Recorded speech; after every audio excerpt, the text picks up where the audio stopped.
Caminando por la senda de la cruz es un estudio basado en la carta a los romanos y este es el segundo tomo, realizado por Lili Castillo y adaptado y presentado por Helvecia Sáez. En nuestro estudio de Romanos estamos siendo desafiadas a caminar por la senda de la cruz.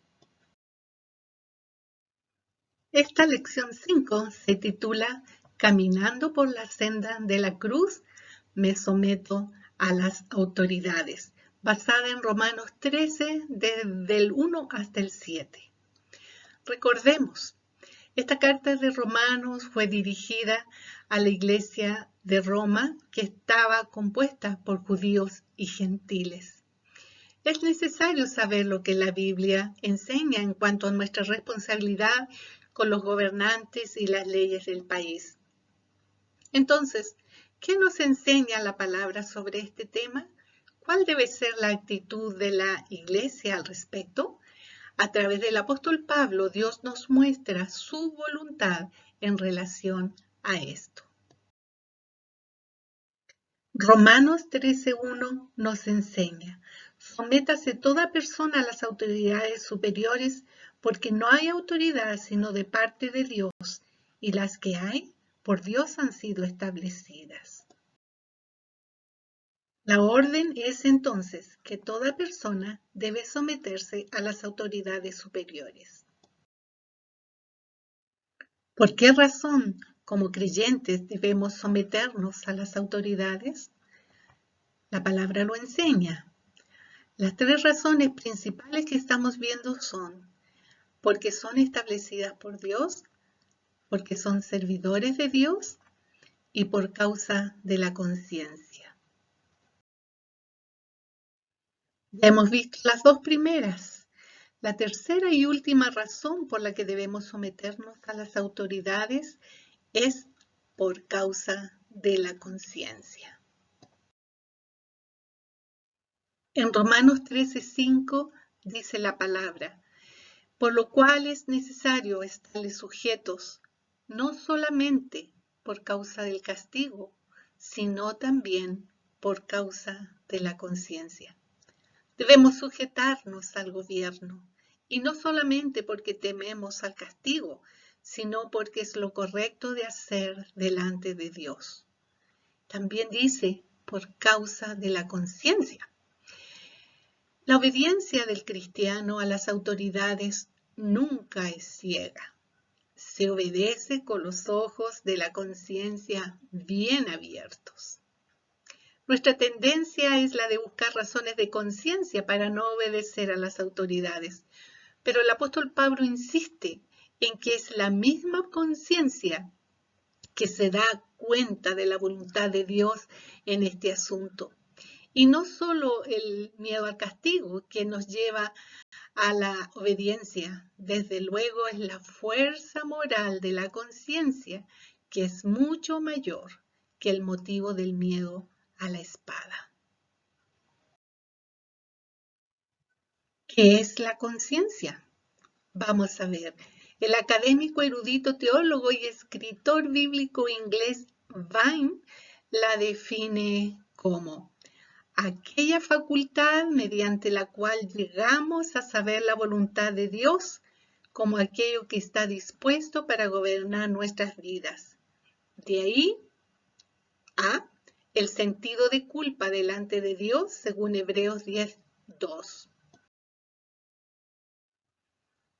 Otra definición de conciencia: V, aquel proceso de pensamiento que distingue lo que considera moralmente bueno o malo, alabando lo bueno, condenando lo malo y así impulsando a hacer lo primero y evitar lo último, según Romanos 2:15, actuando de cierta manera debido a que la conciencia lo demanda, según Romanos 13:5, y para no provocar escrúpulos de conciencia en otros, según 1 Corintios 10:25 y 27.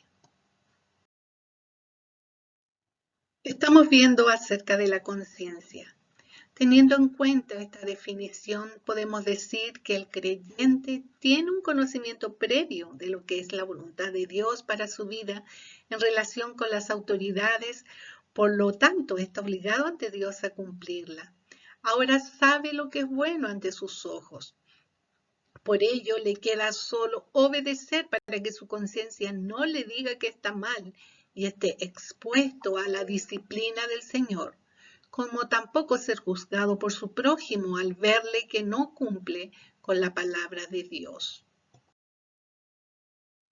El apóstol Pedro, hablando acerca del sometimiento a las autoridades, dice lo siguiente: porque esta es la voluntad de Dios, que haciendo bien hagáis callar la ignorancia de los hombres insensatos, como libres, pero no como los que tienen la libertad como pretexto para hacer lo malo, sino como siervos de Dios. Honrad a todos. Eso está en 1 Pedro 2, 15 al 17. ¿Puede la mujer creyente callar la ignorancia de los hombres insensatos si no está cumpliendo la voluntad de Dios? Por supuesto que no. Por eso debemos someternos a las autoridades, no solamente por mantener nuestra buena conciencia ante Dios, sino ante los que nos vean. El mundo se lanza a las calles a protestar contra las autoridades e ir en contra con violencia. Pero todo lo que hagan no servirá para cambiar sus corazones. Solo Dios puede hacerlo, y los creyentes tenemos acceso al Todopoderoso para interceder por ellos. Entendiendo que debemos someternos a las autoridades superiores porque son establecidas por Dios, porque son servidores de Dios y por causa de la conciencia, el apóstol dice lo siguiente en los versículos 6 y 7. Pues por esto pagáis también los tributos, porque son servidores de Dios que atienden continuamente a esto mismo.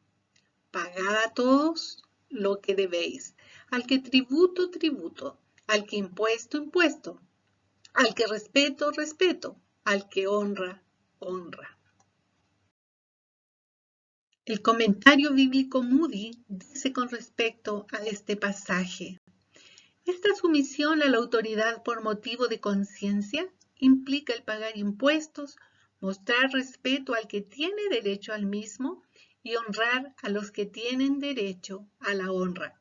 Estas son las obligaciones de los creyentes para con los gobernantes. Nuestro deber es pagar los impuestos. Es el deber del gobierno usar estos fondos correctamente para el beneficio del pueblo. Si no lo hace, será Dios quien le castigará. Pero nosotros no tenemos el derecho de dejar de pagar los impuestos sencillamente porque no aprobamos el gobierno que está en el poder. Si tal fue el caso bajo el gobierno romano, que perseguía a la Iglesia de Dios, ¿cuánto más hoy día?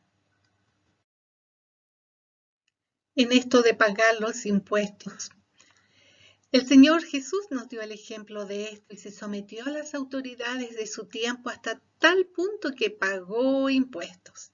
En todo esto Jesús siempre es un ejemplo digno de imitar. En este caso fue el impuesto del templo. Los que cobraban preguntaron a Pedro: ¿vuestro maestro no paga las 2 dracmas? Jesús supo de esa pregunta y le dijo a Pedro: los hijos están exentos. Sin embargo, para no ofenderles, ve al mar y echa el anzuelo, y el primer pez que saques, tómalo, y al abrir la boca hallarás un estatero.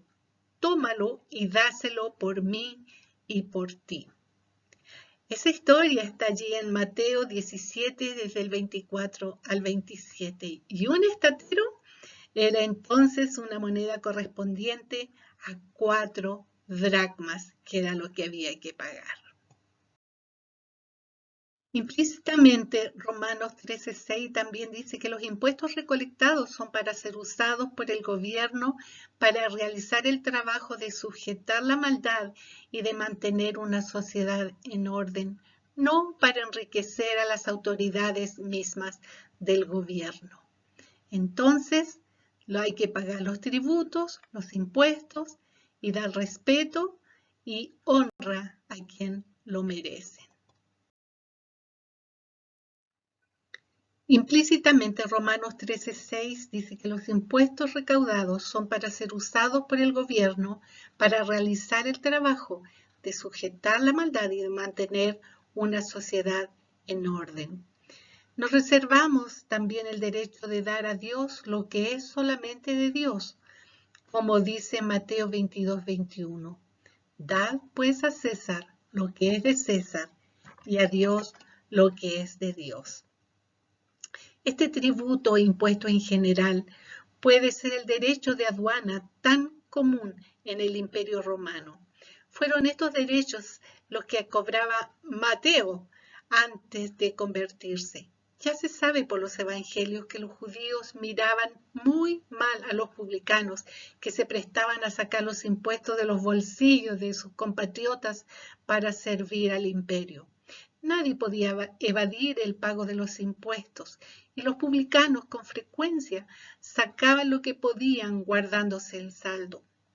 Pablo escribe a Roma, donde las circunstancias variaban, pero es seguro que muchos creyentes quedarían sorprendidos al ver cómo Pablo elevaba este desagradable deber a las alturas del servicio cristiano. A la luz de lo que hemos estudiado, ¿la rebelión en contra del gobierno está justificada? Bueno, la palabra ya nos ha enseñado y nos dice lo contrario, ¿verdad? Pero debemos someternos a las autoridades, pues han sido establecidas por Dios.